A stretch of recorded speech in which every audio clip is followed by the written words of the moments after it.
નમસ્તે, હું ડૉક્ટર કુણાલ વાઘેલા ગિરિરાજ હોસ્પિટલમાં ફૂલ ટાઈમ સેવા આપું છું. આજે આપણો વિષય ડાયાબિટીસ વિશે છે. ડાયાબિટીસ સૌથી પહેલાં સમજીએ કે શું છે. ડાયાબિટીસ જ્યારે નોર્મલી શુગરની માત્રા શરીરમાં વધી જાય છે એને હાઇપરગ્લાયસીમિયા કહેવાય છે, અને હાઇપરગ્લાયસીમિયા ક્રોનિક માટે રહે, વધારે સમય માટે રહે, તો એને આપણે ટર્મ ડાયાબિટીસ નામના શબ્દ વાપરીએ છીએ. સૌથી પહેલાં તો નોર્મલી શુગરનું પ્રમાણ શરીરમાં કેટલું હોય? નોર્મલી 70થી 140 હોય.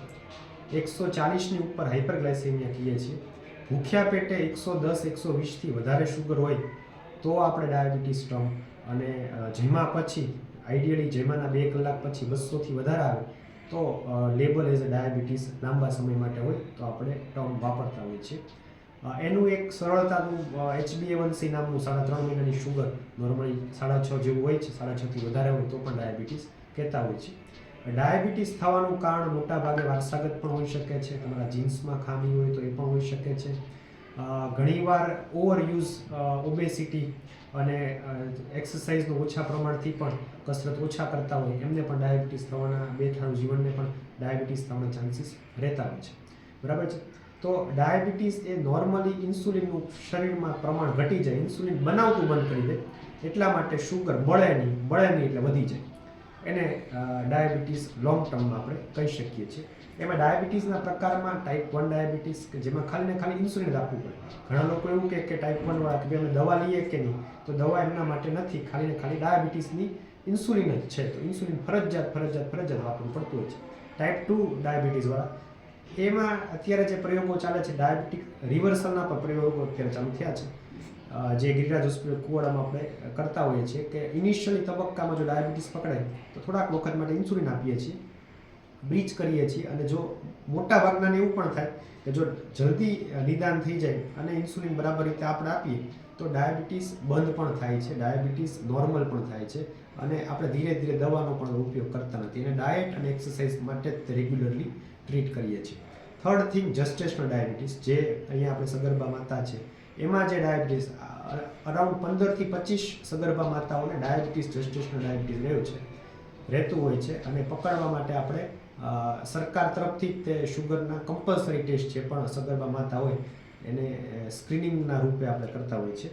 તો હવે આપણો જે મેઇન મુદ્દો કે ભાઈ ડાયાબિટીસનો ડાયટ શું છે, તો ડાયટ એ મોટા ભાગે વજન પ્રમાણે, એની રોજની પ્રવૃત્તિ પ્રમાણે આપણે ડાયટ ચાર્ટ દેતા હોય છે, પણ એક જનરલ ડાયટ ચાર્ટ છે જે 50થી 80 કિલોના વેઇટવાળાને આપણે અંદાજે સમજાવતા હોઈએ છીએ. એ રીતના હું સમજાવું છું, જે ભારતીય સંસ્કૃતિ પ્રમાણે છે એ રીતના. બરાબર.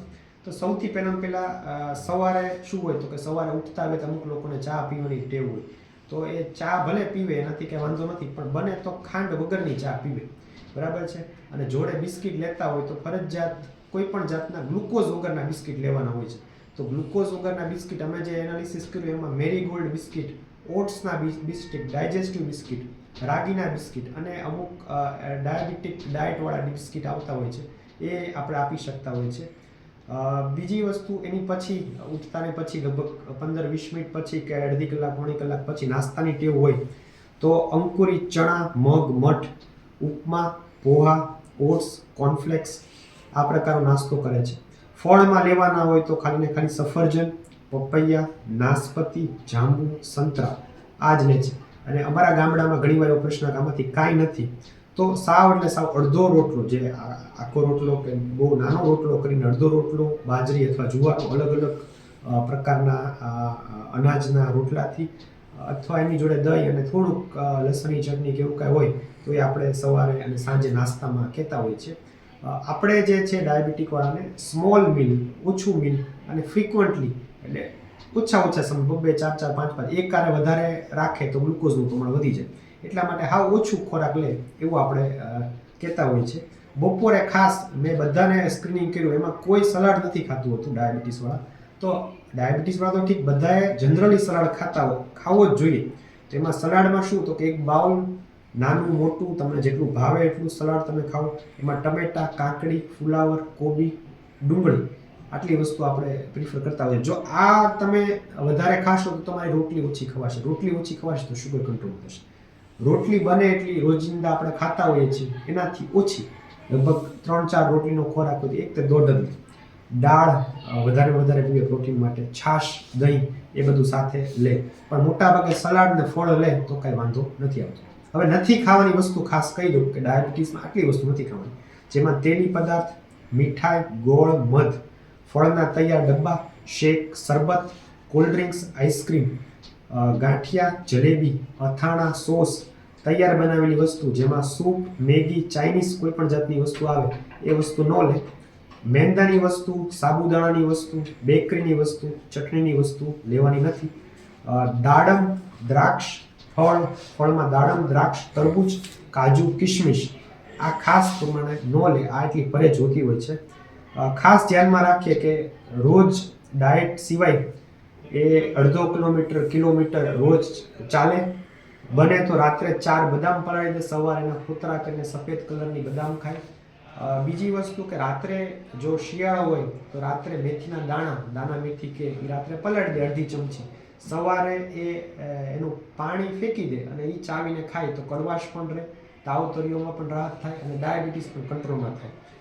રોજ સૂપ છે, ઘરે બનાવેલું લીંબુનું શરબત છે, ટમેટાનો રસ છે, મગનું પાણી છે એ ખાસ ધ્યાન રાખે. હાઇડ્રેશન મેન્ટેન કરે તો પણ શુગર ઘણીવાર પેશાબમાંથી સંડાસમાંથી જતી રહેતી હોય છે. રોજ બને તો સવારે 20 મિનિટ, બપોરે 20 મિનિટ, રાત્રે 20 મિનિટ ચાલવાનું, હળવી કસરત, ધ્યાન, યોગા, પ્રાણાયામ કરવું રાખે.